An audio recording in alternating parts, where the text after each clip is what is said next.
One of the hardest parts about the priesthood is when we talk to people and we form relationships with them, and in that we experience their suffering. We hear about very, very sad stories that people have about losing loved ones, about physical suffering that they endure, about hardships in their lives, and it could be financial hardships or other things. And so people will describe a lot of things to us priests, and it is very hard to hear these things a lot of the time. But what's even harder and what's even more sad than the struggles that people go through is the mentality of certain people, the perspective that they have about life, that this is life, this is my life. My life is so sad. I'm suffering so much.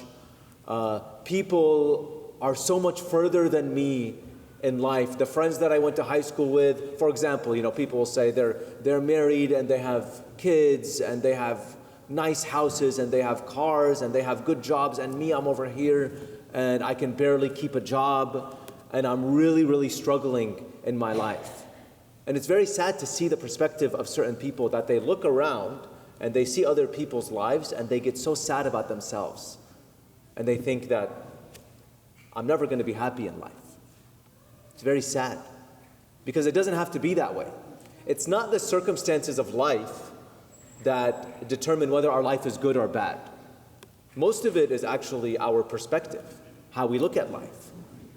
There could be very poor people that actually have great lives because they're not always searching and being greedy and wanting more and more, but they are content with what they have. And so that person is going to be much happier than the person who is very rich and who keeps on wanting more and more and who never stops. The perspective that we have in life matters. What we focus on really matters. Look at what happened in the gospel today, what Jesus points out to us. These men that were working all day were living very sad lives.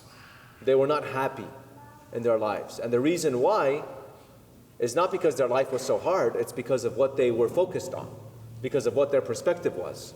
Notice, at the end, when it came to them receiving the payment, they were only focused on two main things: the payment that they were receiving, which they thought they should have received more, and what the other people received. That was their main focus of life.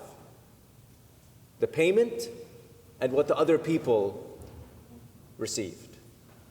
And that's going to make a very sad life. If we're only focused on the payment, on money, or on the temporary things of this world, and if we're only focused on what others are receiving, instead of focusing on what the master of the household was focusing on. And if we focus on him, he's the main character of the story, actually, because that's how the story begins. It says, the kingdom of heaven is like the master of a home, of a vineyard, the owner. He's the main character. And so if we look at and pay attention to what he was focusing on, that's going to help us to have better lives.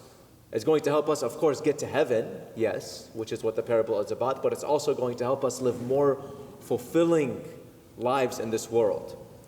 Notice, the owner, not even once did he mention what type of work these men are doing. Not even once does it mention the fruit of their labor. But the owner was concerned with one thing, with the people who were being hired. It's like that was his role, was to go and find people and to give them a sense of purpose in life. And so he would go out multiple times in the day to try to find people and to give them jobs. This was the most important thing to him.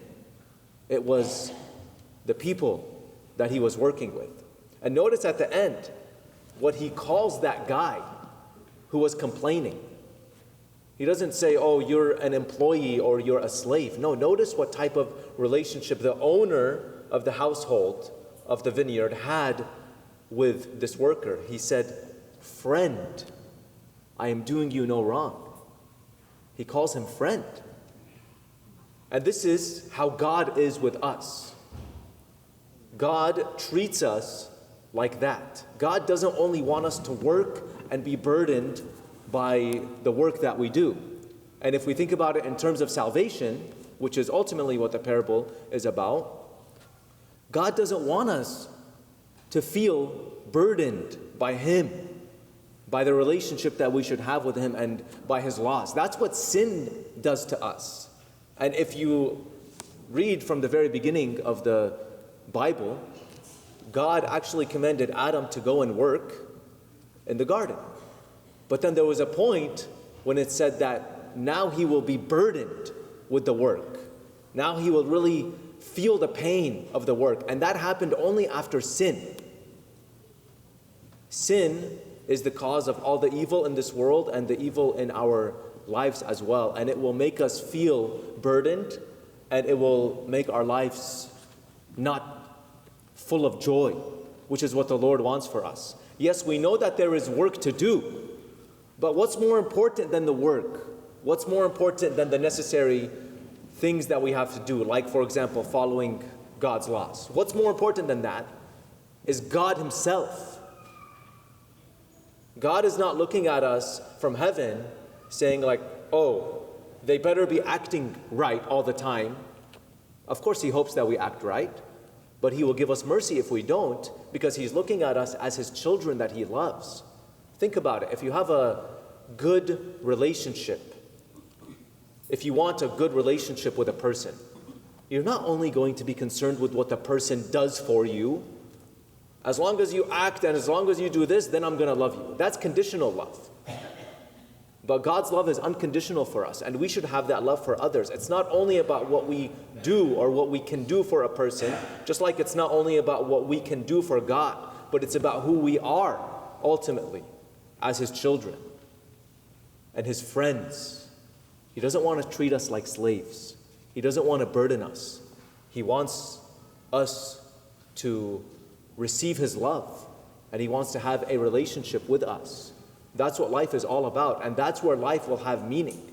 God is just waiting for us to realize that our life could have so much more meaning than just focusing on what we do, than just focusing on what the payment is, and just focusing on what others have. Why don't we focus on Him more? Why don't we think about Him and His love for us? And why don't we receive His love more and more in our lives and realize that that's what life is all about? We are called to work in the vineyard of the Lord. How amazing is that? And yet we focus on such cheap things like money and material things so much. We forget about this greatest gift that we have, which is the love of God for us. And the Lord wants us to focus on that because He is focusing on us and on His love for us. And if only we focus on Him, on who He is and on who we are as His children, then not only will we go to heaven, but we will have that great joy and peace in our lives that only He can offer us.